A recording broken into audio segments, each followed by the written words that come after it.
Anne Hathaway's husband, William Shakespeare, reincarnated? Welcome back to Lipstick and Lore. My name is Hannah. We're a little girly, we're a little weird, so if you like that kind of content, you'll like it here. Hit that follow and let's get into today's lore. This one is going to sound completely unhinged, but just stay with me. William Shakespeare once wrote, "Life is too short to only love you in one." And the internet thinks he might have meant that a little too literally. You see, back in the 1500s, Shakespeare was married to a woman named Anne Hathaway.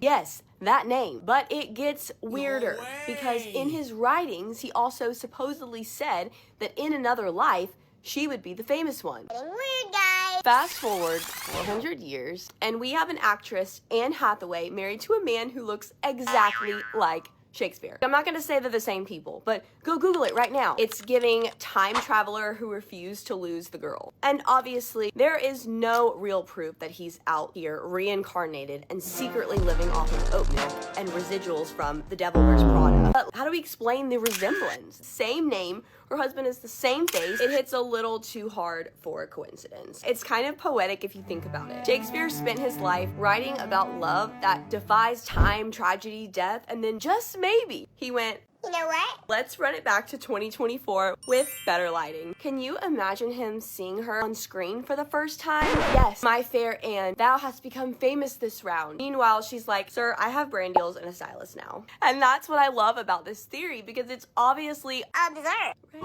But it's also Shakespearean. The drama, the destiny, the reincarnation arc, it's like Romeo and Juliet meets the multiverse. We can't prove any of it, but maybe some people really are meant to find each other, even if it takes a few centuries and a name repeat to do it. Because life is too short to only love you in one. And apparently Shakespeare took that as a challenge. That was all for Lipstick and Lore, where history's messy, the theories are unverified, and true love might just have a really good PR team. That is all for today's lore. Let me know what y'all thought about this one in the comments, and I'll see you in the next video. Bye! Guys, I'm not gonna lie, today's lip combo kind of threw me for a loop. I was not expecting it to be so purple, but I'm still gonna give it to you as always. So this liner is really pretty on its own. This is the Revlon Color Stay Longwear Lip Liner in the shade Chocolate. And it really is giving chocolate. This lipstick I literally grabbed on a whim in Walmart because I was like, this color looks really pretty. It's called Warm Me Up, and it is Maybelline $235. And then of course, we go over it with a clear gloss. Alright guys, that was everything.